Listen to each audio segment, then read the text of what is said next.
Hello, everyone. I'm Dr. Marty Ross, and this is another Conversations with Marty Ross MD tonight. I'm coming to you live from Seattle, Washington, and I was just last week out at Boston at the International Lyme and Associated Diseases Society meeting. So I can't say I've got a lot of new information, but I've got some new ideas that I'm going to be working with in my practice. So I see a number of new names here tonight and people that are attending because I have a list of people that are signed on.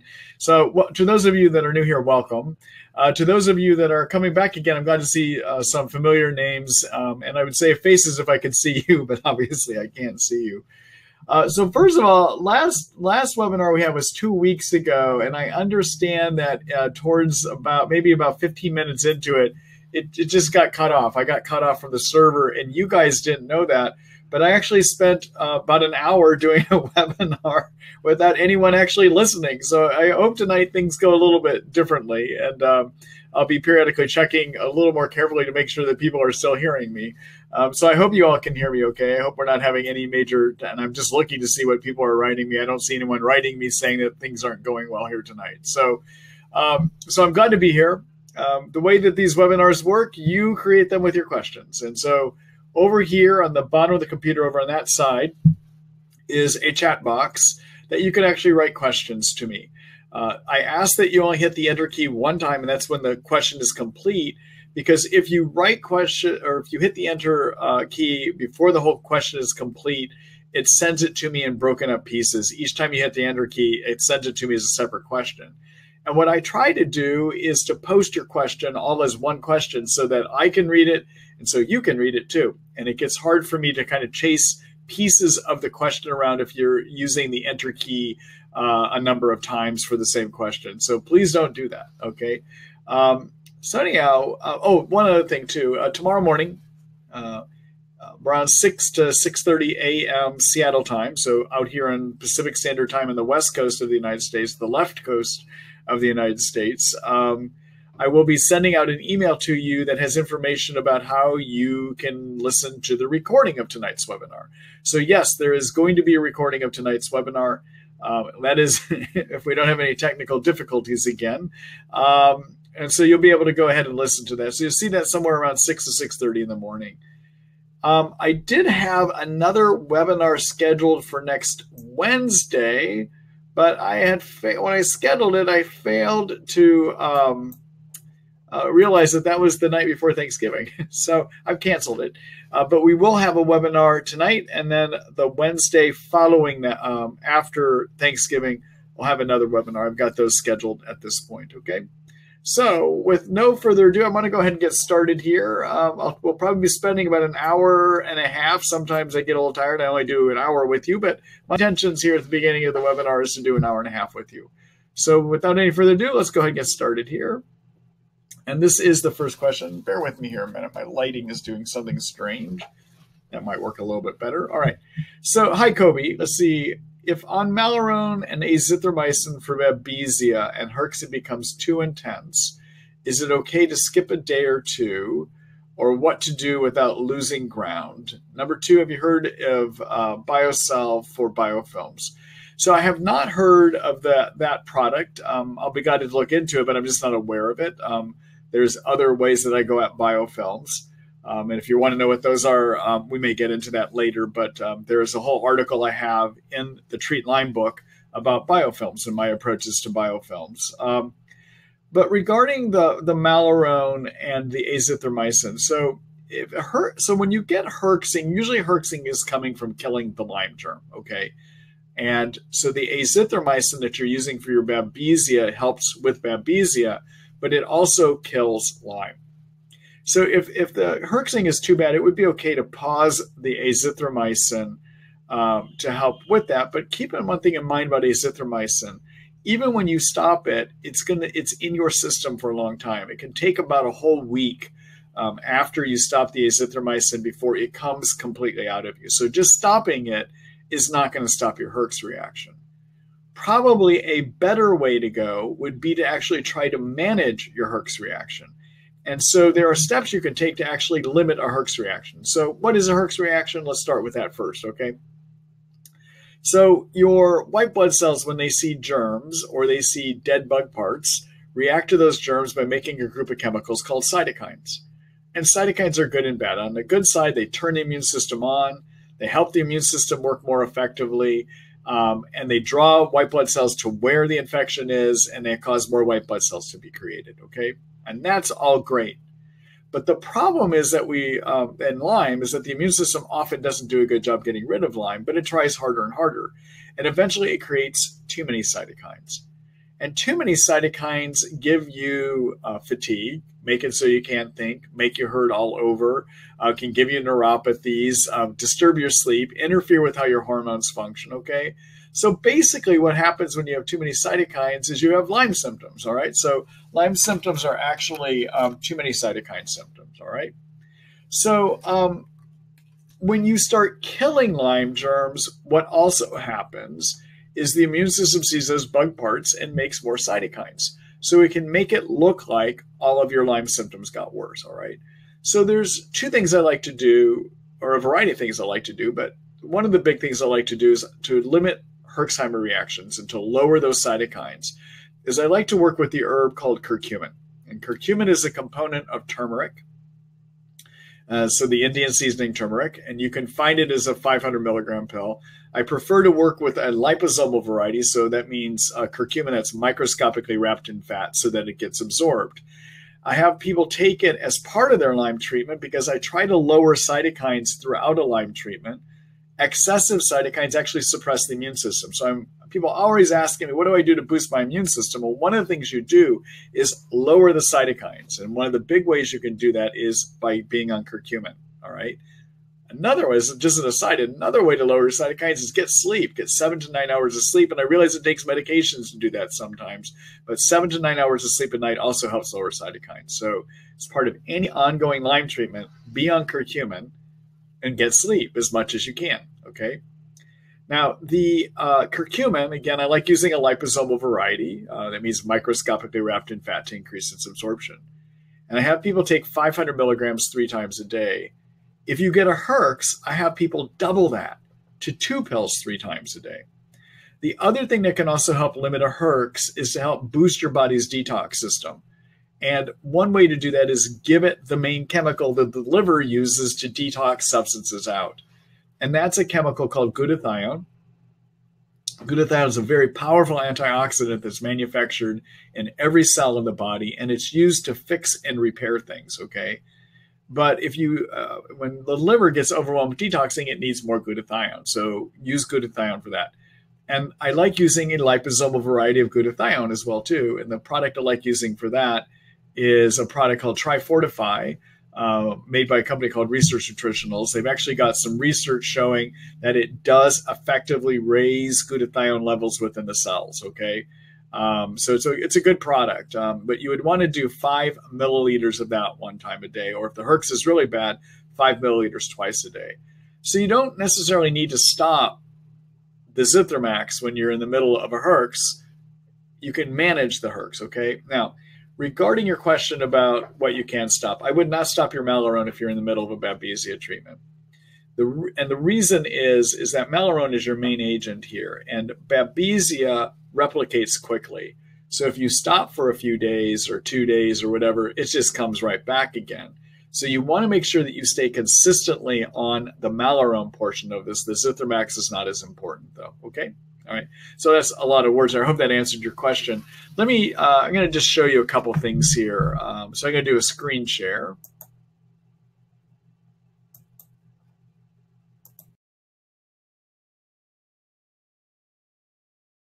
This is the home page for the Treat Lyme book. And this is where you go. Some of you have gone to sign up for my webinars, for instance, okay? So I've organized things I've written about Lyme disease into chapters, much like a book would be organized into chapters. And so you hit this chapters tab here, okay? And under here, you can see how I've kind of organized things by topics, all right? So there is a chapter I have on biofilms. And I've written, there's a number of articles I have in here about biofilms. And so I talk about what they are. I talk about things that have been shown to remove biofilms that I use in my practice. And we'll be doing some updates on this shortly. But this is where you would read about information about biofilms, okay? All right, then this is my supplement site. If you're wondering, when I recommend generically like curcumin, if you're wondering what products do I recommend, because what's important about supplements is that you use high quality products, okay? And by high quality, I look for companies that have done a good job sourcing for the most active ingredients. And I'm also looking for companies that haven't loaded their products with a bunch of artificial fillers that could be harmful to somebody in Lyme, okay? So for instance, if you're wondering what the curcumin is that I recommend, the curcumin products I recommend, you would just type curcumin up here in the search box and you'll see what they are. And of these, my favorite is this Mariva 500, but you can find curcumin. There's a Research Nutritionals product called Curcumin Pure. It's also in this other Research Nutritionals product called Cytoquel, okay? But these are some products where you can find it. And then in terms of the glutathione that I was just talking about, again, you can find that here. And there's, again, the product I like is the Research Nutritionals Trifortify. And they've got 4 flavors, and they've got some smaller packets on that too. But so anyhow, if you're wondering what it is I use, those are the things I use. You can look at my site to find out the brands that I use. If you're wondering what those would be as well too. And anyone can order from my site as well. All right. All right. So let me go back here again. All right. So Kobe, thank you for that question. I hope that gave you some useful information to look at too. There's even a whole article in the Treat Lyme book about Herxheimer reactions. In fact, there's a chapter called Herxheimer reactions. So take a look there for other ideas if these aren't enough for you as well too. Okay. All right. Good luck to you, Kobe.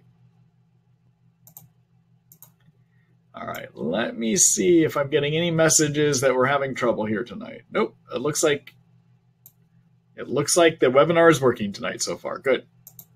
Hello, Casey. Let's see. I have been having a lot of stomach problems for over 2 months with gas, bloating, swollen stomach feeling, and loss of appetite. I've been on antibiotics for 2.5 years straight, so we assumed yeast was probably the cause. So I took a 10-day course of diflucan along with nystatin every day. Bear with me here. I'm just looking back and see. So it's mainly the bloating that you're getting. Okay. Part 1 of 4. So there's a few other parts here. Let me see if I can find those, Casey.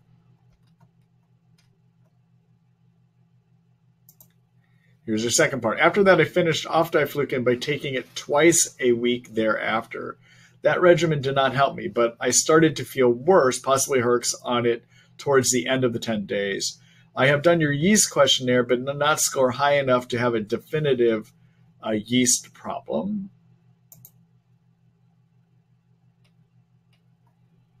And let's see here. The third part. My question is, are we not treating yeast aggressively enough, or do I have some other problem?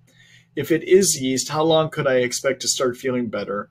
I have also been limiting my sugar and carb intake, and I am addressing leaky gut as a precaution too. And there's that last part here. My Lyme doctor has also just prescribed me parasite medication to rule that out, and I will also be going to get my gallbladder checked out to be sure it's functioning correctly. Thanks for all you do. All right, so Casey, it's a good question. So our intestines are full of good bacteria and yeast, okay? And a healthy balance of bacteria is needed to aid in food digestion.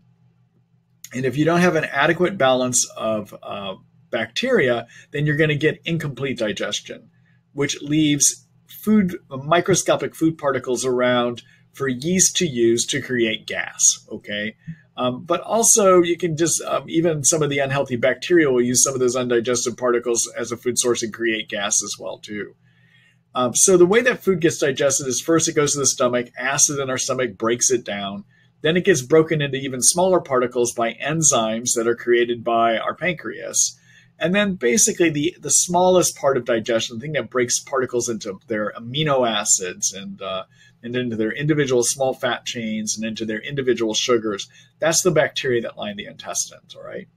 So by being on antibiotics, there's 2 things that could have happened to you that are leading to gassiness and bloating. One is you've knocked the bacteria down, which has led to yeast to grow too much. So that's a good consideration you have, okay? And if you get too many yeast growing there, that's going to lead to gassiness and bloating.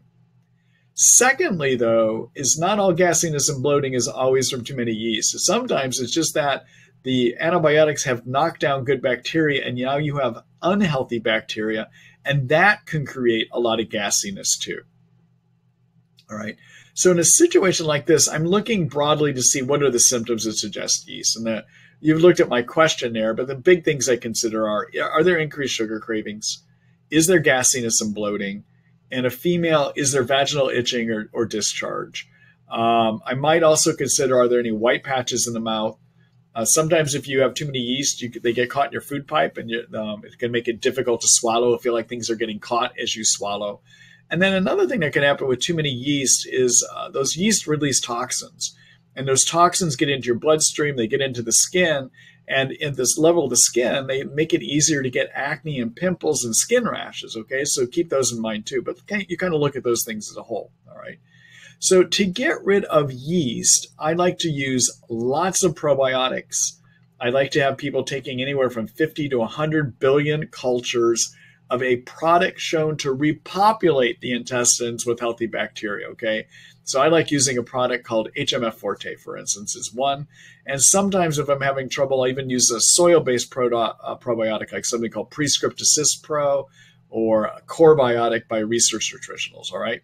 So sometimes you just got to dump tons of probiotics in. So that might be 4 of the HMF Forte, like I was telling you about. Again, that's a product that has science. It proves it repopulates, all right? And I might couple that with a soil-based probiotic like a Prescript or Assist Pro or Core Biotic, and I would do 4 pills 1 time a day of those. So 4 of the HMF, 4 of the Core Biotic. In other words, dump lots of probiotics in. And you're doing that so that they will take over territory from the yeast if you have yeast overgrowth. The other thing, by putting all those probiotics in, if it's not a yeast problem, you're reintroducing good bacteria that can aid in the digestion, so you're not getting as gassy too. Okay, so it takes care of both of those problems, okay?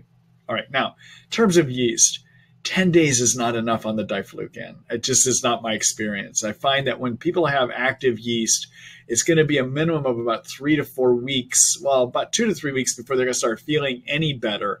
And it can be 4 weeks to even 8 weeks sometimes before the yeast is out adequately, okay? So with a diflucan, for instance, I will use it daily at 200 milligrams a day for a month, all right? And I combine it with nystatin. I like mixing it with another anti-yeast medication called nystatin. Nystatin stays in the intestines. There's no systemic toxicity from it at all. It's a prescription medicine that does not get absorbed into your bloodstream. The diflucan does get absorbed into your bloodstream, and sometimes it could have some toxicity to the liver, but nystatin doesn't. And I find the best treatments to be dumping tons of probiotics in, like I just mentioned, and being on nystatin as a 500,000 international unit pill, 2 pills twice a day, and diflucan 200 milligrams 1 time a day, all right? So I don't think they treat it long enough and intense enough. Now, having said that, diflucan doesn't always work. We're starting to see more and more times now where I am starting to see, and I know none of my colleagues are, we're seeing periods now where we're seeing that yeast are learning how to be resistant to the diflucan, okay? So if I get a situation where the diflucan hasn't worked, what I might do is try something called Sporanax next for a month. If that doesn't work, I might try something called Lamisil next. And if that doesn't work, I might even consider doing a compounded medicine called amphotericin, all right? So the other thing, your physician's idea that maybe there's parasites, yeah, that's an adequate thing to consider.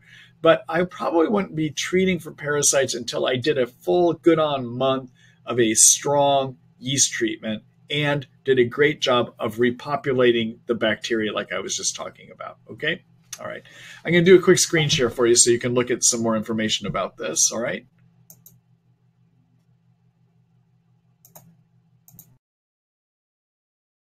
I have a whole chapter on yeast right there. All right. So if you're looking for information about what treatment to do, or do you have yeast?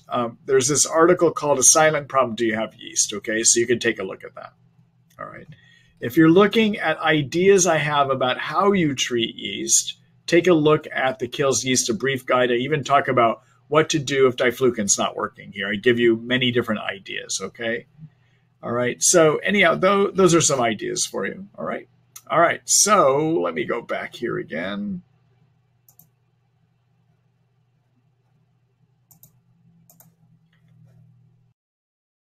All right. There we are. So Casey, good luck to you. Thank you for your 4-part question tonight. I appreciate that. Good luck to you.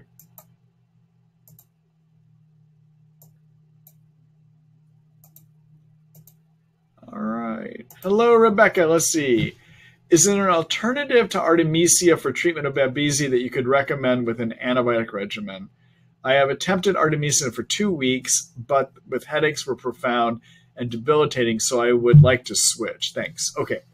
So if you're looking for an alternative herbal regimen, what I usually like using is an herb called Cryptolepis.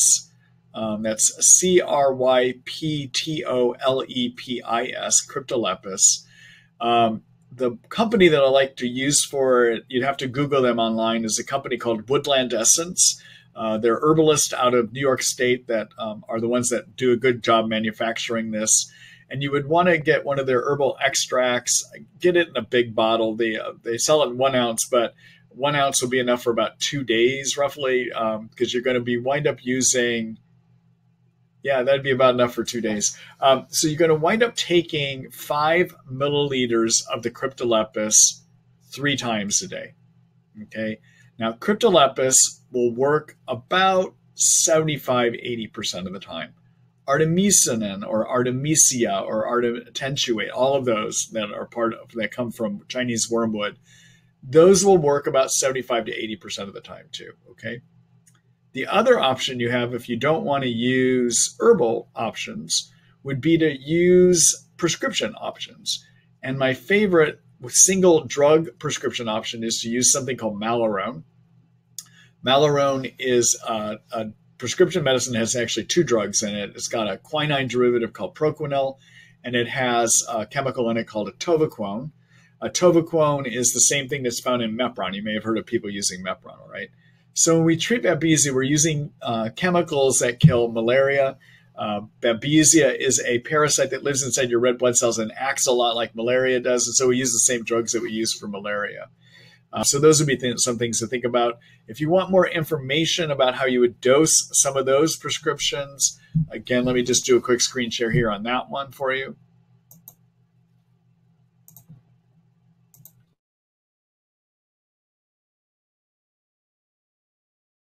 I have on how you treat certain infections in terms of the antibiotics. Take a look in my infection treatment plan section here. All right, and for that, I would take a look at my article called Kills Babesia, A Brief Guide. All right, in here, I walk you through the various prescription options. I tell you how to take them. And also in this article, I talk about the herbal options as well, too. All right, and then the Cryptolepis that they have, the Cryptolepis, you can get as a pure product, just Cryptolepis, or you can get it as a compound with some other herbs. So they will put it with something called Sida acuta and something called Alcornia. I don't think you need to do that CSA, that Crypto Sida Alcornia compound. I don't think you need to do that. I think you can just do it straight with the Cryptolepis, okay? All right. Good luck to you, Rebecca, and thank you for that question.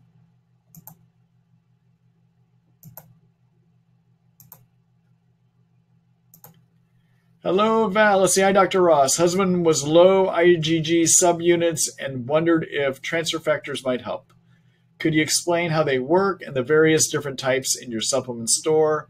Looking forward to hearing about the ILADS conference. Thank you so much for your insight. Okay, so as I said earlier about the ILADS, I had a great time out there. A lot of good camaraderie. I can't say that again that I've really learned much new things at this point. I don't think anyone's come up with any new miraculous treatment. The only thing I would say about ILADs is, the current um, one of the current IT treatments of the season, and I hope you hear the way I said it, the IT treatments. Okay, so IT treatments are the things that everyone suddenly rushes to in the Lyme world and starts trying out because somebody had some benefit of it, right?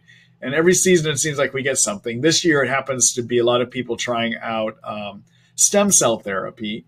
A year ago it was people trying out LDI therapy. The year before that it was people trying out essential oils. Okay, so those of you that have been in this a while know that we try things, right? But so the stem cell treatments are quite interesting. There are a lot of people that are trying them, but there's a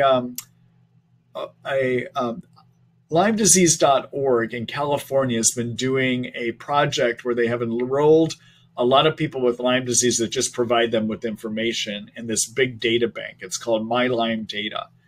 And Lorraine Johnson, who is spearheading that, was providing some preliminary findings that they are seeing from the My Lyme data. Okay, and they've got, I think, about 98,000 people enrolled in this. They're hoping to get 100,000. But their preliminary data suggests that people that are trying the stem cells generally are not getting much benefit from it. I just want to say that I think it's the majority of people are reporting they're not getting benefit from it. And I think what the issue with, so just to let you know, that is one thing I did learn. The other thing I learned at the ILADS that was based on some information from Richard Horowitz. I think many of you know him as the doctor that came up with the idea of using dapsone as a treatment for Lyme, for people that are having treatment-resistant Lyme. And then also he's written some books about Lyme disease as well, too. He works in a similar fashion to what I do. What I write in my Treat Lyme book, after he published his books, I've already had written a lot of that already in my book, too. Okay, so our approaches are probably pretty similar. But so this idea of using dapsone that he came up with about a year ago and published an article research on, he's now had an additional year of looking at how dapsone is affecting people. So dapsone, everyone, is a medicine that was originally used for treating leprosy. And it's used in leprosy because leprosy develops what are called persister cells. And it appears now that Lyme can develop what are called persister cells too. And basically what a persister is some of the spirochetes and some of the cyst form of the Lyme germ. So as many of you know, there's 3 forms of Lyme. There's 3 ways Lyme exists in you. There's a spirochete, which looks like a corkscrew.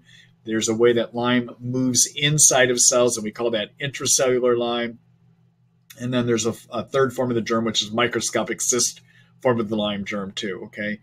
And what and of those 3 forms, some petri dish experiments now tell us that about 20% of spirochetes and 20% of cyst can become persisters. And what a persister is a form of the germ when it's been exposed to antibiotics for a while, it slows its metabolism way down. It goes into hibernation and just starts ignoring the antibiotics, all right? Dapsone is a drug that can get through to those forms, basically, all right? So Horowitz has done some research with 100 people in his practice, published the study a year ago, and showed that a lot of people on dapsone had improvements, even though other treatments hadn't worked for them. Well, he's now looked at this. He's collected data on a more ongoing basis now. What he's now showing is something I actually have seen in my practice as well, too, that there's about 30% of people that cannot tolerate the dapsone. It's just too hard of a drug to take. And so it's interesting to hear him report that because he's collected data on that, because that has actually been my experience when I'm getting ready to put people on dapsone, because I am considering in people that we're just not getting far enough along. I always advise them it can be a very harsh drug to take. It often has, number one, can cause severe Herxheimer reactions, but it also has side effect profile that can give you severe fatigue, bad body pain. So the side effects can be bad, but also, in a lot of people, it causes severe anemia as well, too. So that was another thing I learned, is that his data experience reflects what I'm seeing in my practice, is that it's a hard drug for about 30% of people to take, okay? So those were 2 things I kind of learned at the time. I mean, I learned other things, but nothing that is going to create major changes in how I approach Lyme. The only other thing that I did that was separate from the conference is I spent time talking with the scientist of IGeneX. And as many of you may be aware, IGeneX has developed come out with some new Lyme testing here more recently. And one of their newer tests is a test called an ELISpot, which is similar to a test that Armin Labs does in Germany and Pharmacin Labs here in the States does too. An ELISpot is a technique we can use to see if a type of white blood cell called T cells has responded to Lyme that has been in you before, okay? And the way that this test is done is they collect your T cells in the laboratory, and they expose those T cells to Lyme proteins. Armin exposes them to Armin Labs uses different proteins than what IGeneX does. And what I learned is that the Armin Labs, the proteins they use, one or two of them may not be specific for Lyme. In other words, the proteins could be things found in other infections. So even though Armin may be coming back positive, for instance, there's a chance that some of those positive labs may be because the proteins they use to stimulate these T cells and then measure that reaction may actually be from other germs or causing a reaction due to other germs, okay? Versus the IGeneX method of doing this ELISpot uses a protein that is very specific for Lyme. And you introduce this protein to the germs, and then you see if they release certain cytokines, a cytokine fingerprint. And if they do, it means that your T cells have reacted to Lyme, that Lyme has been in you, okay? And their ELISpot tests pretty good. They're reporting, I think, sensitivity, the ability to find it of, I think, 99%. It's 95 or 99%. It's actually quite high. So that sprays my interest. I think I'm going to start using their ELISpot. I think there's going to be less chance of getting false positive reactions than the Armin way of doing it. That's why I was trying to raise the Armin issue, okay? The other thing that IGeneX just came out with is something they're calling a Lyme spot test. And this is a modified Western blot. I think many of you have been familiar with IGeneX's Western blot. And it's probably a better test, actually. I think it's going to have a sensitivity, the ability to find Lyme of about 95%. And what it's measuring, well, the ELISpot looks to see, do you have T cells that recognize Lyme proteins, okay? Do they react when exposed to Lyme proteins? This new Lyme spot test that they have is just like the Western blot, is looking to see, do you have antibodies, another immune reaction? Do you make antibodies that actually attach to the Lyme proteins? So they're both two different immune system reaction ways of looking for it. But their Western blot had the ability to find Lyme about 80 to 85% of the time. This new modification, if you will, of the Western blot called their Lyme blot can find it about 95 to 99% of the time. So that was another thing that I was very pleased to see. So I think IGeneX has come out with some better Lyme testing that I'm going to start introducing to my practice. All right. So the other thing I want to say is that, yeah, you're going to be seeing some updated articles coming out of me over the next months now. I'm going to be updating my Lyme testing article. I'm going to be updating my Lyme antibiotic article to have some greater reflection of this dapsone information that I've been sharing with you. So you'll be seeing some more things coming up. The other thing is I was having technical problems with my, the Treat Lyme book. And many of you may notice that I haven't been posting new articles for a while. I finally had to hire a web designer to help me with that. And I finally have the site fully functioning again. So I'm at a point now that I can start posting new articles again. I wasn't able to for a while. So you'll start seeing some new things coming out, reflecting some of these things I just told you. All right. So anyhow, that wasn't your main question, but you did ask about wanting to hear about iLab. So I thought I would share that with you. All right. All right. So anyhow, about the transfer factors. So transfer factors are made by, let me stand back. Let me re-describe this. So the immune system, when it sees infections, has certain parts of the immune system. And for the sake of describing transfer factors, I'm going to do a Marty Ross explanation of the immune system. Okay. Now, you won't find this in any textbooks, but I think you'll see it kind of makes sense. All right. So the immune system can be divided into what I call the detectives and the army. All right. So the detectives are the white blood cells that can literally see, is there a foreigner here? Is there an invader? Is there a germ? Is there a toxin that has shown up here? Okay. That's what the detective cells do. And they have to communicate to the army to turn it on. All right. And these would be T cells and B cells. They need to turn those on. Okay. All right. So they do that. The detectives do that with two kinds of chemicals. One is they make chemicals called cytokines. And I already talked to you about cytokines tonight, right? They're the chemicals that the immune system, that white blood cells release to cause more white blood cells to be made, draw them to the infection, and help them work better, okay? But the cytokines you can kind of think of as globally turning on the immune system. They don't really target the immune system specifically. They just kind of turn up the thermostat. They get it working better, okay? All right, transfer factors are also made by the detectives, and what they do is they target the immune system to fight certain infections and to rev up for certain infections, okay? So for instance, there are transfer factors that you make against just Borrelia, which is the Lyme germ. Or you may make transfer factors, your immune system will make transfer factors against just Babesia. Or the immune system will make transfer factors against the cold virus, okay? Or HIV virus, any kind of thing. So you get specific transfer factors, all right? So the Research Nutritionals has been doing quite a bit of work developing transfer factor products that are designed to help target the immune system, turn it on to fight specific infections, okay? And so probably what might be useful to answer your question, I'm just going to go look at their products and tell you which ones have certain transfer factors in them. So I'm going to do a quick screen share here. I think I'm going to do a screen share here. Hold on here just a minute.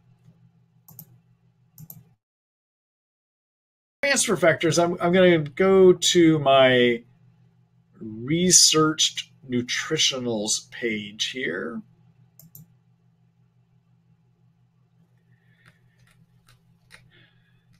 Actually, let's do it a different way. Let me just write the word transfer factors here.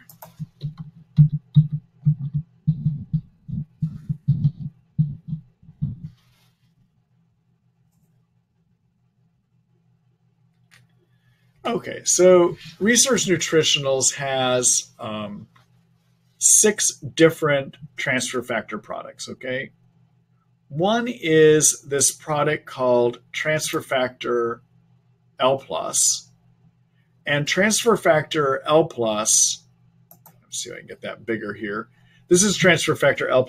And what this has in it is transfer factors against the Lyme germ, Babesia, Bartonella, Ehrlichia, Anaplasma, so the Lyme co-infections, okay? Also against something called Chlamydia pneumoniae, Mycoplasma pneumoniae, and against 3 viruses, human herpes virus type 6, cytomegalovirus, and the Epstein-Barr virus, okay? So basically this is transfer factors against Lyme and the co-infections, plus other common infections you might even find in healthy people that get activated when you have Lyme, all right? That's transfer factor L+, all right? And so I use that often in my Lyme treatments. They also have something called transfer factor Enviro. And let me just see something here. Yeah, the transfer factor Enviro, I have not used much, but this would be for things like mold toxicity, okay? This has transfer factors against mold toxins in it. They have something called transfer factor multi-immune, and there's 2 varieties. There's one that has mushrooms in it, one that doesn't have mushrooms in it. And this one turns on your type of white blood cell called natural killer cells. It's just made to globally turn on natural killer cells, which can help with any kind of virus and even with Lyme. Okay, so this is kind of a general transfer factor. All right. And then they have a product called transfer factor plasmic. And transfer factor plasmic is has in it transfer factors against, and I always have to look this up, and I don't have the cheat sheet in front of me, but it's against about 12 different viruses, okay, that might become active. And so if I've got somebody, the way that I figure out if somebody's got active viruses is I like to measure a chemical called nagalase, which is an enzyme that is found in the covering of, bear with me here. So the way that I like to see if somebody might have active viruses is I don't go and measure antibody levels like a number of my colleagues do. So some of your physicians might have measured to see if you have antibodies against Epstein-Barr, against human herpes virus type 6. I don't do it that way. What I like to do, instead of seeing if the immune system is reacting, because a lot of these viruses live in us anyhow, even in healthy people. And if your immune system is reacting, it doesn't tell us whether there's too many of those viruses, all right? The way to find out if there's too many is to measure a chemical called nagalase, which is an enzyme made in the covering of viruses. There's a lab called Health Diagnostics that does that in New Jersey. And if somebody has elevated nagalase, then I'm going to use a transfer factor plasmic, okay? So for any of those transfer factors that I just described to you, you want to do one pill twice a day. If you're somebody that's really sick or really beat down or sensitive to things, I would start at one pill one time a day and then gradually increase, okay? So if I've got somebody with mold toxicity issues, I'm going to use the transfer factor Enviro. If I've got somebody I think that has chronic active virus infections, I'm going to use transfer factor plasmic. If I've got somebody with Lyme that I want to do more to stimulate their immune system than just getting them sleep and lowering cytokines with curcumin, I might use a transfer factor L+. Anyhow, that's kind of the approach I would use with it, okay? So I hope that gives you some useful information on that. And good luck to you, Val, and good luck to your husband as well, too. Now, I know that was a long-winded response, but I want to talk about ILADs based on that question, and I wanted to answer about the transfer factor. So thank you for giving me your time on that one.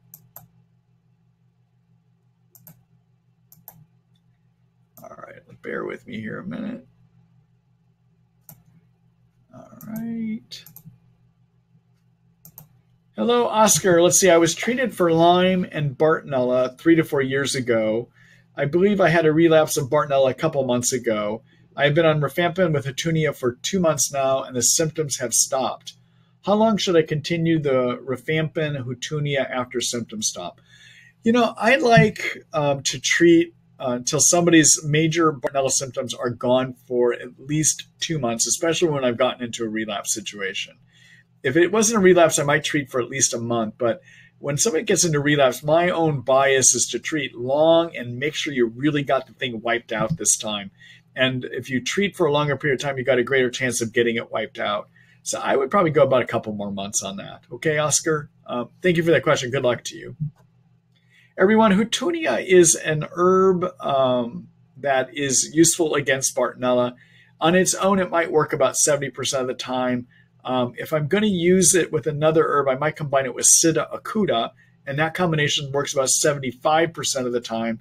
But as many of you know in the articles, or if you've been on my webinars before, when it comes to treating Bartonella, I think you get better options actually if you use a 2 prescription antibiotic combination, which will seem to work about 80% of the time, okay? 85% of the time, that is, all right? So if you want to know what it is I would use to treat Bartonella, well, let's. All right, so back in the Treat Lyme book, so chapters, look under infection treatment plans, and then you can come down here and you can see the article I've written called Kills Bartonella, a Brief Guide. This will walk you through the various herbal treatments as well as the prescription antibiotics and how I might combine them together, okay? So you can take a look at that later.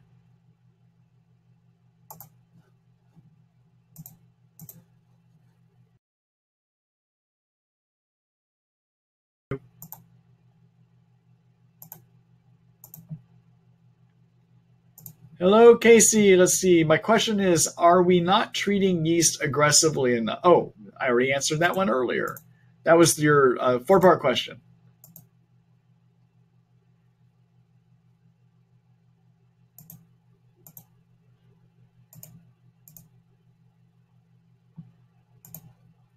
Hello, Chad. Let's see here. Since I have started my antibiotic regimen, I have been experiencing bad stomach aches and diarrhea. What can I do about this? All right. So, Chad, first of all, well, let me talk globally, okay? So, diarrhea and stomach pain sometimes can be alleviated or helped by taking more probiotics. That would be one of the first things I would do. Whatever you're doing away your probiotics, I'd probably start doubling it. Okay. Also, depending on which antibiotics you're on, there are some that are known to give stomach pain. So, for instance, the tetracyclines like minocycline, doxycycline can give stomach pain. Sometimes Biaxin can too. So you might want to talk with your provider however you communicate with your provider, just to see if he has some more direct comments after being able to review the actual antibiotics that you're on. But just a general comment, double your probiotics. And if that doesn't help, then I would get in contact with your provider to see if they might have some ideas on how to change your antibiotics to ones that may not have as great of a chance of hurting your stomach. Okay? All right. So thank you very much for that question. Good luck to you.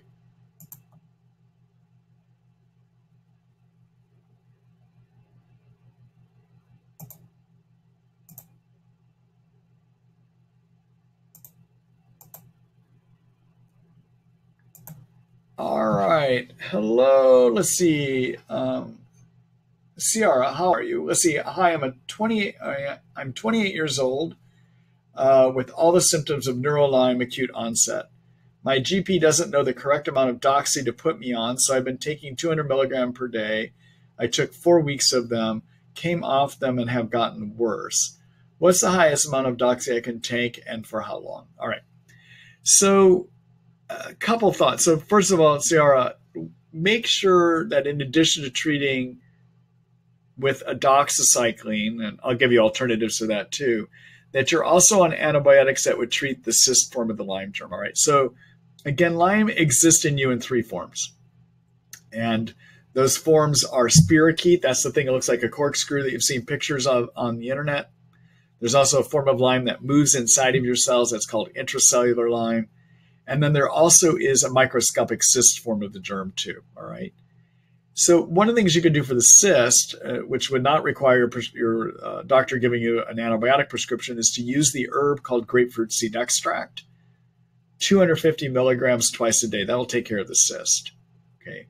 For doxy to get into the brain, you're going to need to actually dose it at 100 milligrams as 2 of those twice a day, or that is 200 milligrams twice a day. Okay.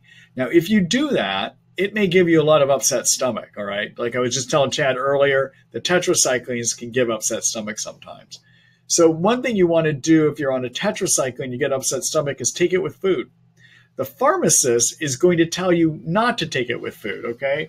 They're going to tell you to take it on an empty stomach because they believe that it decreases the absorption. Well, the issue isn't all food. It's calcium, food that are rich in calcium.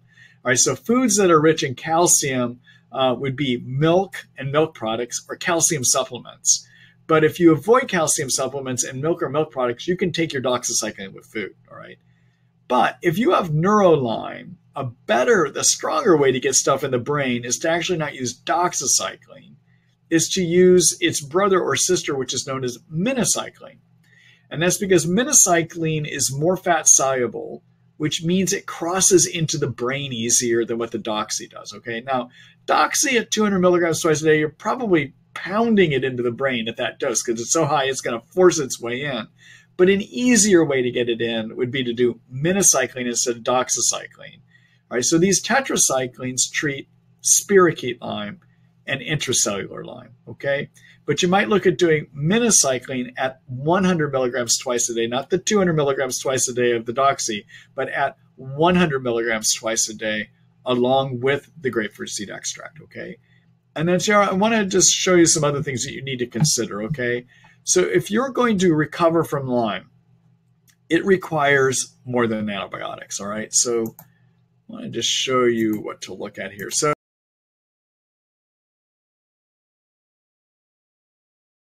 to survive. And what you want to do is to make sure that you have recruited your immune system to help you. All right. So take a look for the things I recommend you do throughout a Lyme treatment. Take a look at my treatment protocol here. All right. This is called the successful treatment recipe, or the Ross protocol, if you want to call it that. And it identifies the key things that you want to do during a Lyme treatment to get better. Okay. One of those, make sure you're getting 7 to 9 hours of sleep. And I give you some ideas and some things you can do to accomplish that.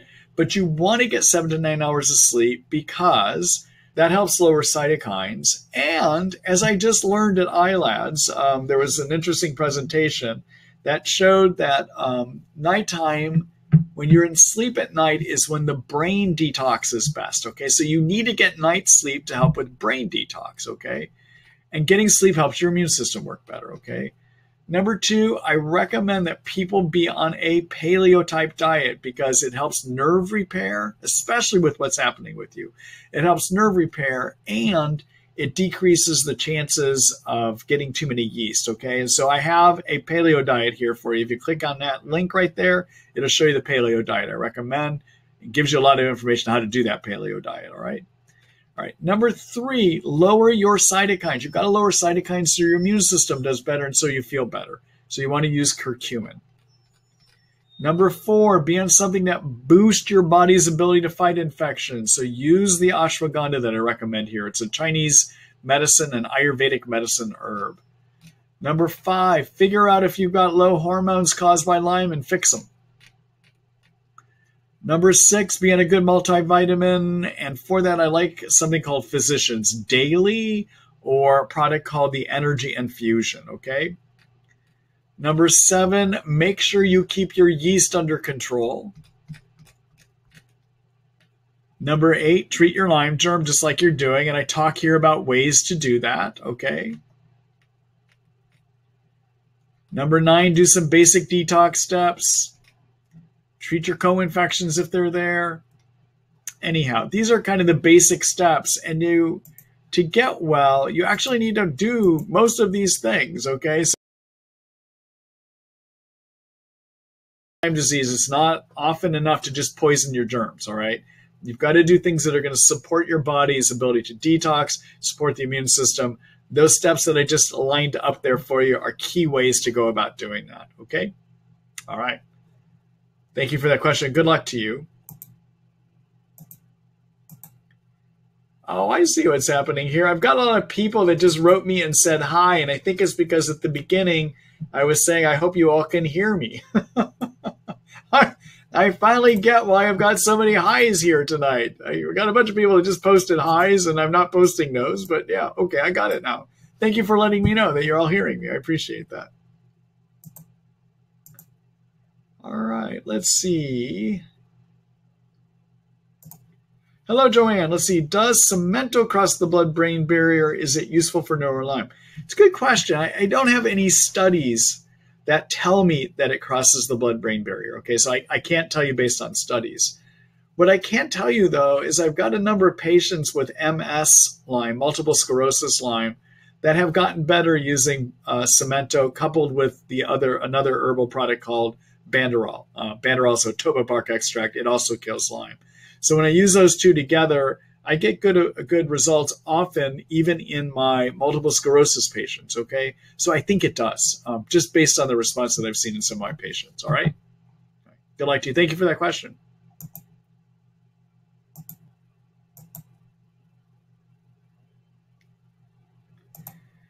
Hello, Ciara again. Let's see. When I'm in remission from Lyme and I'm going to have a normal life again, like having a chocolate treat, alcohol once a month.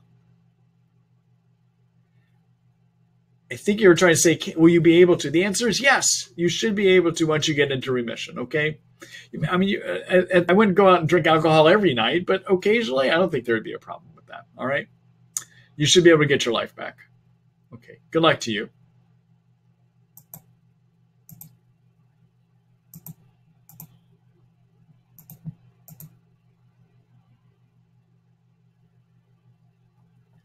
All right. It's another question from CR. Normally, I wouldn't take as many questions from one person, but I just want to make sure. I mean, this will probably be the last one I take from you, CR, so that I can get to some of the other ones. But I think we have time to do it tonight just by looking at the number of questions that have been posted here. So yeah, I went 7 months from a tick bite without treatment. Is this late stage Lyme?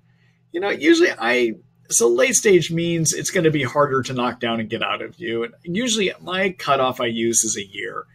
So I think you're in the middle. So people that get treated in the first month of their tick bite, after their tick bite, or within the first month of their tick bite are the ones we have the best chance of eradicating, getting it out, okay? And probably about 90% of the time. In that group, we can get rid of it, all right? And people that have had this thing in them for a year or more, I don't think we ever get rid of every germ. And the reason I say that is even when it gets some people well, often they'll go down the road and relapse again, and then we tune them back up. And just so you know, with relapses, it's not the year or 2 years of treatment all over again, okay? It's usually a 2 to 4 months of a tune-up with an antibiotic, and you're back on your way again. At least that's what my experience has been, all right? But when you're in this gray zone, the 1 month to a year, that's a group that I think some of the people get cured, and I think a lot of people don't, and I just have no way of knowing. So you're in the middle range. I don't know if I would call that late stage. My cutoff usually is going to be more of a year or more. Okay? All right. Good luck to you.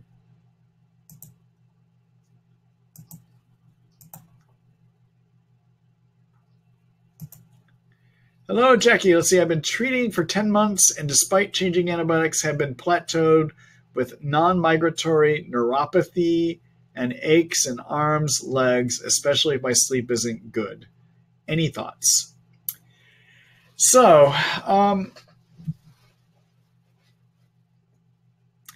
generally, what I see in Lyme, and actually I've written a whole chapter on the things you ought to start looking at if you're not getting better, and I'll show that to you in a minute, but I'll give you a few thoughts first before I show that to you, okay? So what I see in my practice is that usually with a Lyme treatment, by 3 months, 30% of people start having improvement. By 6 months, 60% people start having improvement. And by 9 months, 90% of people start having improvement, okay? So you're in that 10% that hasn't yet seen improvement. I think that's what I would say. And that just can be the nature of this illness, okay? So it still may be as a matter of time continuing to treat, okay? One thing you ought to make sure is that you're doing all the steps that I recommend in that successful treatment recipe. So that you're doing the sleep steps, you're fixing your hormones, because you got to fix your hormones and have them working correctly to help the immune system work. Make sure you're dealing with good detox. I outlined some articles about how to deal with them, but follow the steps that I've written in that successful treatment recipe. But if you're not having much progress by around 9 months or more, then I start suggesting you consider some other things in addition to continuing to treat for Lyme, okay? So probably it's going to be easier if I just kind of show you the article so you can look through it with more detail later. Let me go there. I'm going to do a screen share.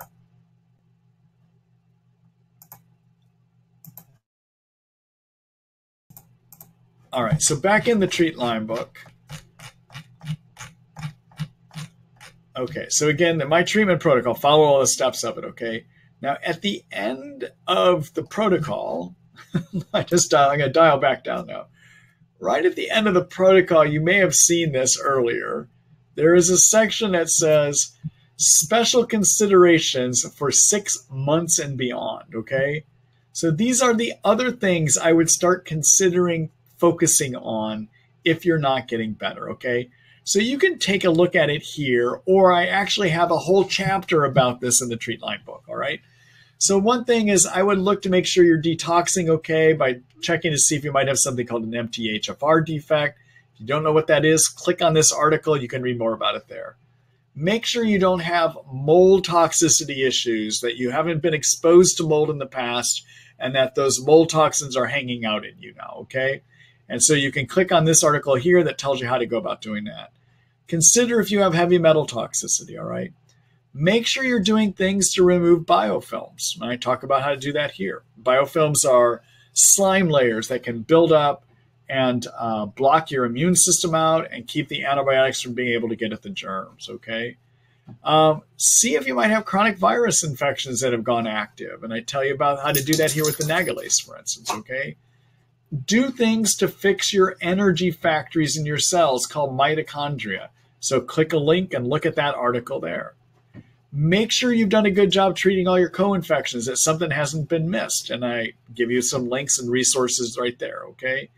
Consider doing something called low-dose naltrexone, which is a way of using a medicine called naltrexone that blocks narcotics to turn on your immune system, all right? Consider doing immune therapy regulation, something called LDI, and make sure you don't have too many yeast, okay? These are all the additional things that you might want to start looking at, okay? So I hope that gives you some information. I also have put that as a separate chapter within the Treat Lyme book. There's a chapter called Can't Get Better, Do This. So you can read through here, and basically I've line up all of the articles are right here for that, okay? All right. Let me go back here again.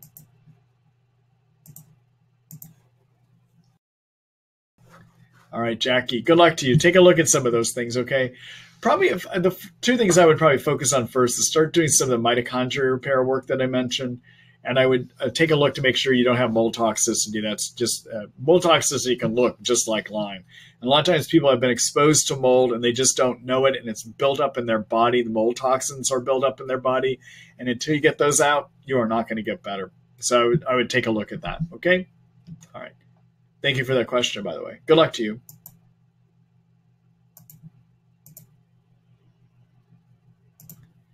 Hello, Shauna. Let's see. I was diagnosed with Lyme disease by IgM and IgG Western blot test. My only symptom is a small, insignificant rash on my forearm that is not presenting as Lyme disease typical. I do, however, have Hashimoto, which is a thyroid illness, everyone, a low thyroid illness. I'm seeking advice to determine whether or not I should have the IGeneX test to confirm Lyme disease.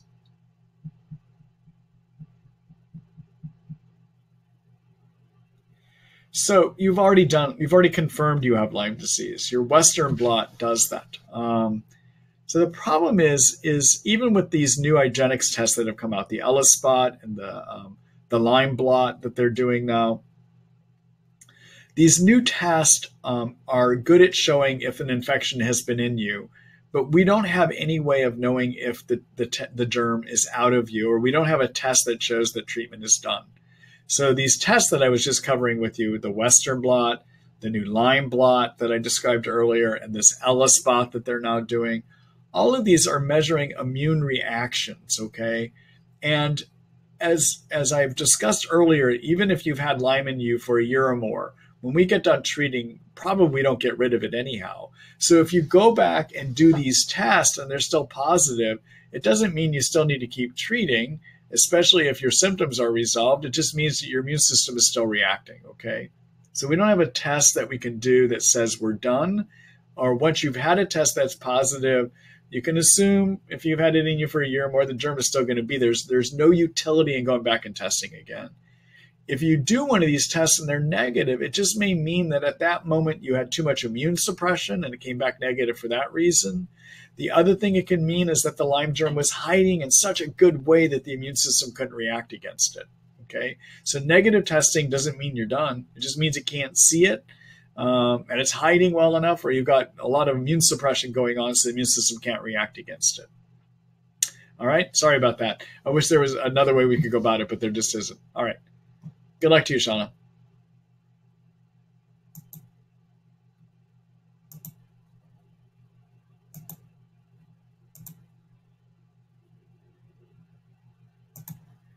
Hello, Shabana. Let's see. Hi, my son was 6 months old when he had a tick bite. A big bullseye mark was on his leg. We did not know it was Lyme, and he did not receive any antibiotic treatment. Now he is 12 years old. I think you're saying 12 years old, and developed a severe inflammatory disease along with psychological issues. Should I take him to a doctor specialist? Yes, I would. So getting a known tick bite with a bullseye rash means there is a diagnosis of Lyme. So he had Lyme back then, all right? In fact, that criteria, attached tick bite with the bullseye rash, is equal to getting a positive Lyme test. Okay. So I would say we have evidence he probably has Lyme in him from back then. All right. And now he's gotten inflammatory disease and he's gotten psychological issues. Those are things you see with Lyme. And also those are things you can see with the co-infection. Another germ that might have been transmitted at that time called Bartonella can give, especially the psychological issues. Okay. So, although he may have been healthy up until this point, it could be that his immune system did a good job keeping those germs under control, but for various reasons, his immune system is not as able to do it now. And so he needs to be seen by somebody that understands Lyme disease, all right? Now, his primary care doctor is doubtful that they're going to understand Lyme. Your best option would be to see if you can find somebody that's known as a Lyme literate medical doctor, somebody like me, okay, that understands Lyme disease. And the way to find a person like that would be to go to ilads.org, which is the International Lyme Associated Diseases Society. In their contact tab, they have a way that you can write them to help them find you a doctor that might be able to help you, okay? So they might be able to steer you towards somebody that's geographically close to you that could help you start to explore whether this truly is Lyme disease or not. I suspect it probably is just by what you told me, but he needs to be examined. They need to consider, are there other things that might be causing this? And they might, I don't think necessarily need to do Lyme testing because I would diagnose it based on the bullseye rash. But the issue is other things look like Lyme too. So they need to consider, are there other things causing this situation that your son is in as well too? Okay. All right. Good luck to you. I'm sorry to hear that about your son too. Yeah.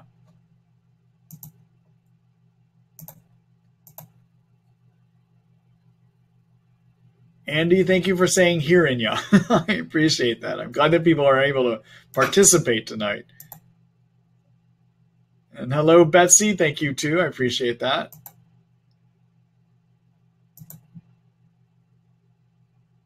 Let's see here. Hello, B. Let's see. Thanks, Dr. Marty. You're welcome. Is there an antibiotic that treats all three forms of Lyme? For Morgellons, I believe you use clarithromycin and Bactrim dosage, and what to also treat Lyme. Okay, so unfortunately, there is not a single antibiotic that treats all three forms that I am aware of. Okay, now, and that's because you need well, there just isn't that I'm aware. I'll leave it at that without spending a lot of time speculating why. Generally, to go after Lyme to treat all three forms, you're going to need to do two things. At least take two substances. Okay. All right, so then everyone, Morgellons. Morgellons is a situation of the skin where you get a lot of breakdown of the skin, itching. Sometimes people have fibers coming out of their skin. And we see it in people that have immune suppression. And it appears that when people have Morgellons, about 95% of the time they have Lyme. And maybe the other percentage are people that have HIV/AIDS, for instance. Okay, so when I've got somebody that presents with Morgellons, I'm going to wind up testing them for Lyme. And often they will have Lyme as part of it. All right, so I have found, and maybe you're referring, B, to what I have said in previous webinars, that for Morgellons, I like using the combination. Well, to treat Morgellons, I treat Lyme. All right, ultimately getting Lyme under control allows the immune system to turn on to take care of whatever these skin breakdowns are. The trouble is we really don't know fully what they are other than they occur. When you do pathology and look under the microscope, even those fibers, we can't figure out what they really are, okay? But I have found that when I treat for Morgellons, I also treat for Lyme. I like using the combination of clarithromycin, which is Biaxin, at 500 milligrams twice a day, and the Bactrim is an adult strength. It's called Bactrim DS, and that's one pill twice a day. Okay, that's how I would do that. All right, now the clarithromycin also treats spirochete Lyme and intracellular Lyme. The Bactrim, based on some more recent Petri dish experiments out of Hopkins, may have the ability to help with those persister cells that I was telling you about. All right, remember Horowitz, I was describing how he uses Dapsone for persister. Dapsone is a sulfa antibiotic, Bactrim is a sulfa antibiotic too, and Bactrim seems, at least based on petri dish experiments, to have some ability to help with persister cells. All right. I would also, to get it to cyst form a germ on this kind of regimen, I would get on grapefruit seed extract, the herb grapefruit seed extract, 250 milligrams 2 times a day. That's a useful treatment for the cyst form of Lyme as well too. Okay. And then follow all the steps in the successful treatment recipe that I was sharing with everyone earlier tonight too. Okay. All right. Thanks for that question.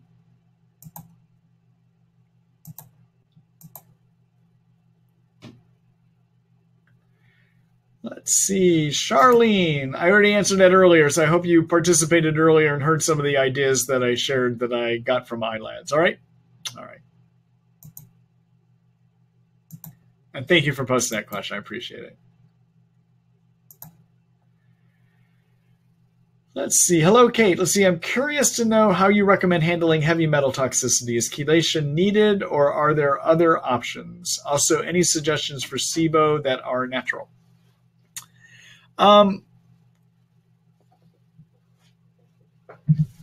So the SIBO, this SIBO is an area I've got to get a bit more expertise in, so I'll just share it with you that way. But in terms of the things that are known to be effective, there's a prescription medicine antibiotic called rifaximin, which can help, but it doesn't help all forms of SIBO.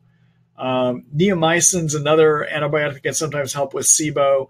And then there is an herbal compound I learned about this weekend that I haven't started using it, so I can't tell you whether it really is effective, but there's a number of my colleagues. There was a presentation on it. It's a company called Biobotanical Research makes an herbal compound called biocidin that may have some good effect against the bacteria that lead to SIBO, okay? Beyond that, I don't know enough about how to use it yet. I'm going to be doing my own reading of the literature about it here within the next days. I'm actually hoping to get into it a little bit more this weekend, but that might be something to take a look at, all right? SIBO, everyone, stands for small intestine bacteria overgrowth. It literally means that bacteria from the large intestines have moved up into the small intestines and are creating problems up there. And they're not supposed to be there, but they do work up and cause problems there, okay? Let's see, heavy metal toxicity. So heavy metals are things like lead, mercury, uranium. Any of those are heavy metals.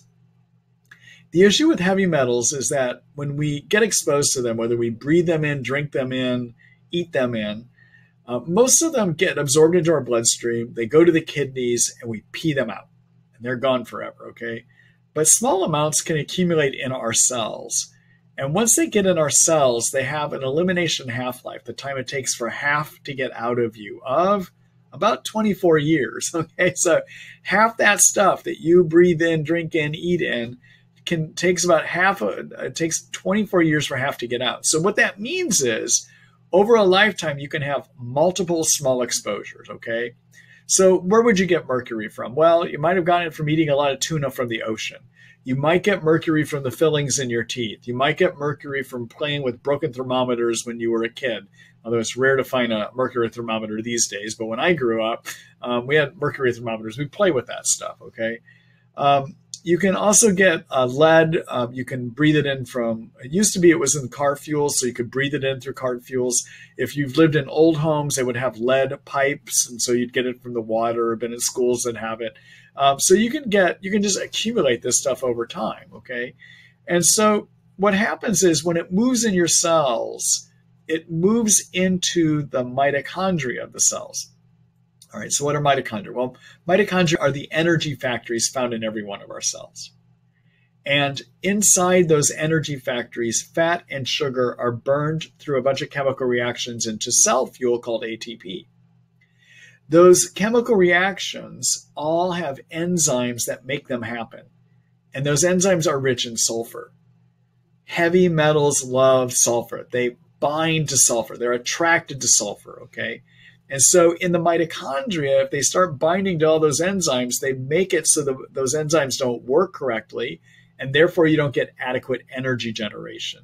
And then your immune system doesn't work so well, and your nerves don't work well, and you have low energy because the mitochondria don't work well, all right? So it becomes a problem.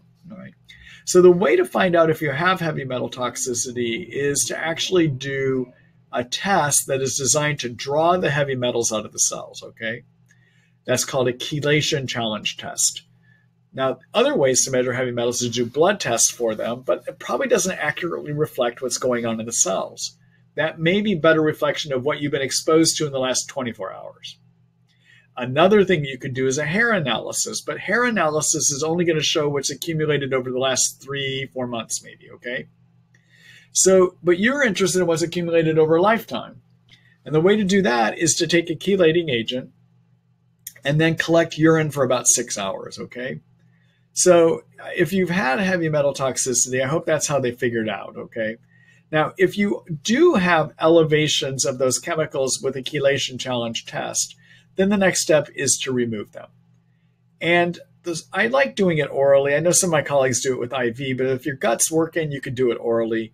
The agent I like using for most of them is a product called DMSA. It has to be made up by a compounding pharmacist. And there's a fast way, which can be more hard to do. It can really knock you down, or there's an easier way, okay? The easier way is to do a 500 milligram pill of the DMSA every 3 days. The harder way is to use DMSA based on your weight, of taking it as 20 to 30 milligrams per kilogram of body weight a day, basically, okay?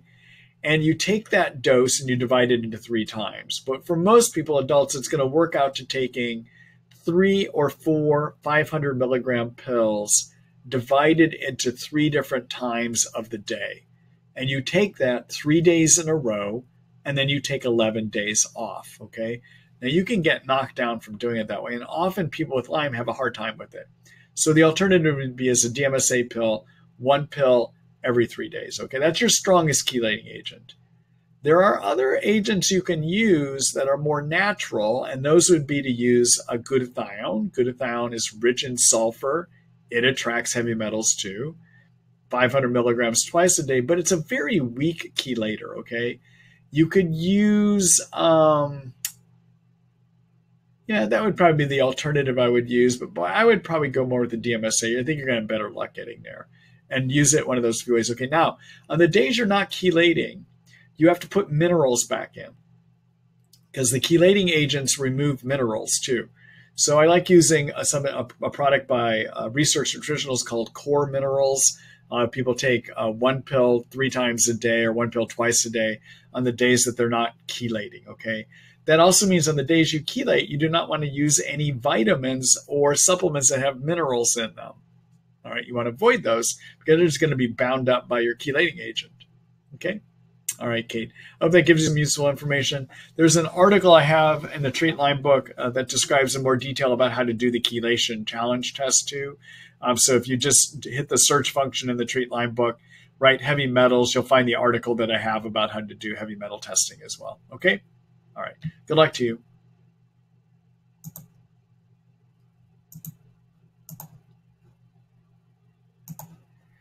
Hello, Jackie. Let's see. Good evening, doctor. Let's see. 2 weeks ago, I asked you a bizarre question. Was told I no longer have Lyme. As a Lyme literate patient, it is not logical for 25 years of Lyme to be gone after 6 weeks of doxy. I remember your question. Yeah. Do you recall anything in your response, as I could not get back into the webinar? My body temp has always been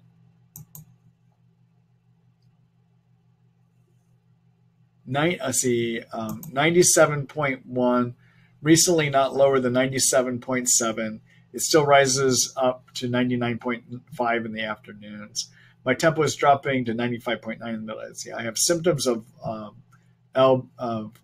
Lyme borreliosis, I think is what you're saying, and I don't know if you mean Babesia or Bartonella, but I do not feel I should have blood work prior to treatment. Are there tests you value? I do prefer to use insurance, but would retake IGenics if you think I should. The idea of long-term antibiotics concerns me.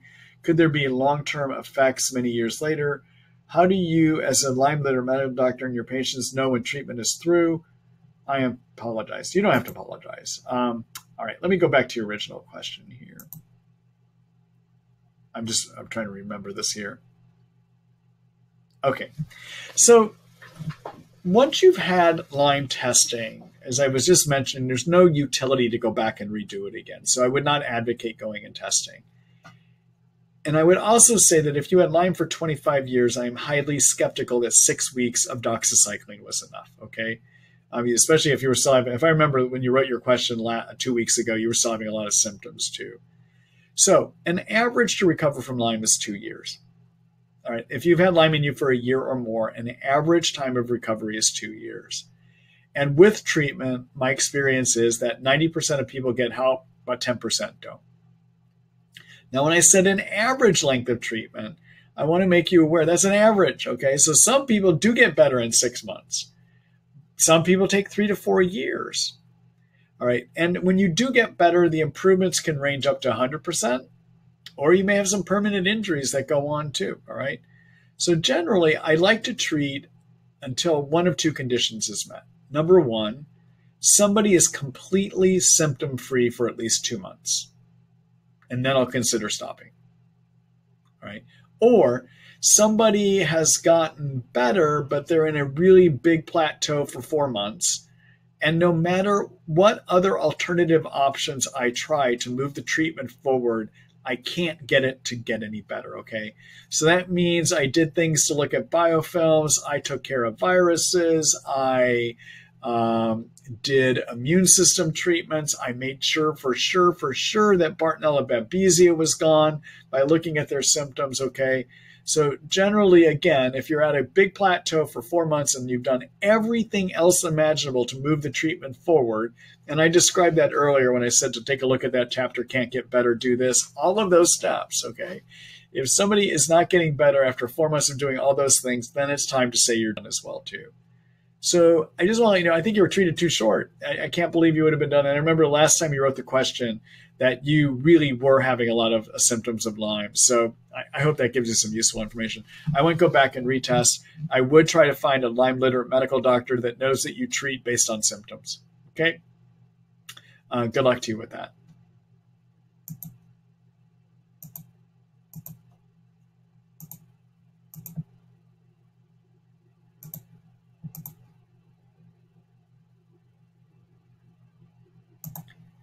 Hello, Victoria.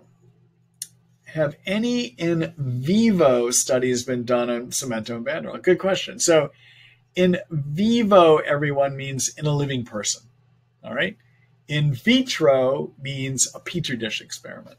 So Victoria, I am not aware of any in vivo experiments. All right.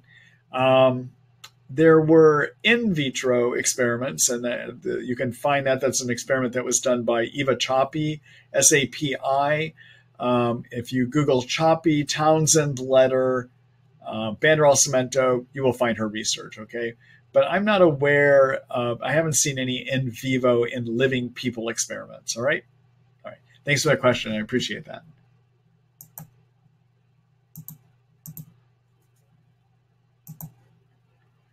Hello, William. Let's see. When working with a new patient with confirmed chronic Lyme, what is the frequency and duration between patient meetings to monitor progress? So in my practice, what I do, William, is I'd like to see, when I initially start treatment, I'll like to do follow-ups monthly for about maybe 3 or 4 treatments to get them on their way, to get a person stable. As often there's worsening that happens right away. You've got medicine side effects. I try to make sure we really get going in a positive direction first by doing monthly visits about 3 or 4 times. And then after that, I switch to every 2 months, okay? That's just generally how I work in my practice, okay? All right. Thanks for that question.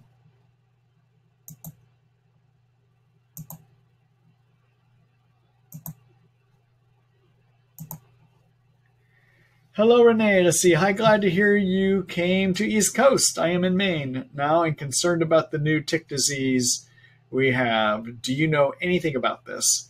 I still have head fog, but the ashwagandha and the curcumin has helped. I have had chronic Lyme for 15 years, did plasmapheresis at Swedish Hospital in Seattle. Oh, interesting. You've been out here then. You've been out on my end of the world. Renee, let me see if I can find the rest of your question here. Does not look like I'm going to find that second part. So, Renee, unfortunately, I am not as up to speed on the new tick disease. I think you're referring to the virus as I could be. So I'm sorry, I'm not going to be able to help you with that today. All right? All right. Good luck to you. Thank you.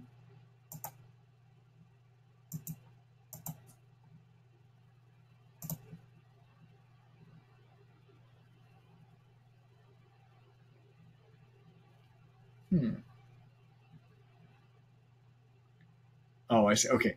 Let's see, McKay. Let's see. I was wondering whether it is the Lyme disease, Babesia divergens, Bartonella bacilliformis, Bartonella henselae, Borrelia. You're going through all the infections here. Mercury poisoning that causes the severe pain and brain fog. The answer is they all can contribute. That's the best I can say about that, okay? All right. Thanks for the question.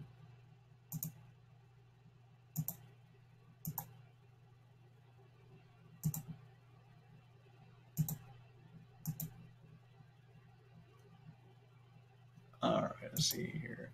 Hello, Jackie. Let's see. My feet kill me after taking Tindamax.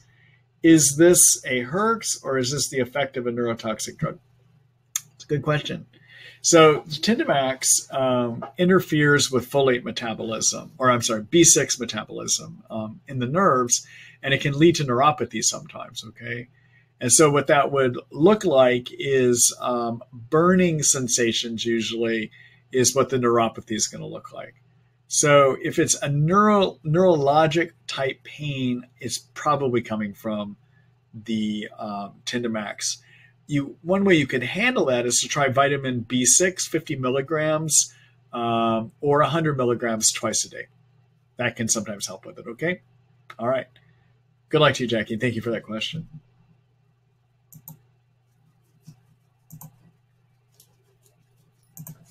All right, everyone. Wendy Sue, I see you said you've been in full-blown agony for Herx with months. You're in agony. Take a look at I'm going to show you one thing to take a look at here, okay?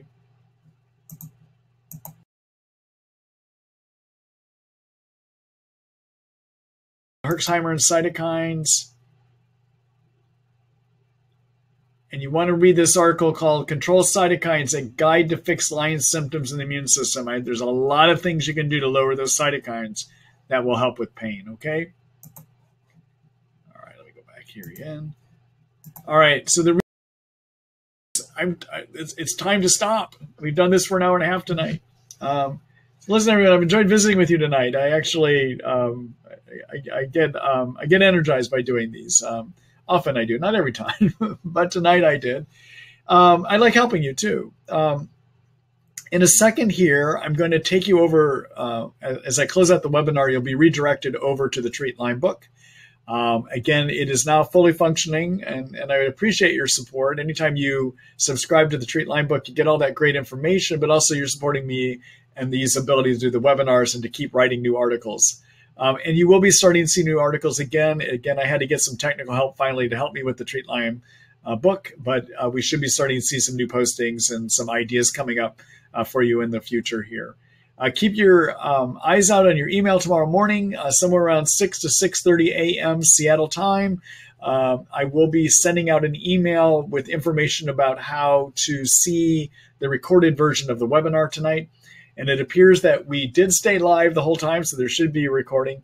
Also, in tomorrow's email, you can sign up for the next webinar, which will be not next week as I had originally planned, but 2 weeks from now, okay? And everyone, have a great Thanksgiving. I wish everyone well.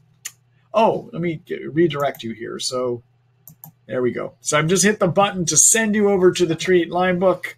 Again, I appreciate your support on that too, okay? Good night, everyone. Hope to see you in a couple weeks, and have a great Thanksgiving.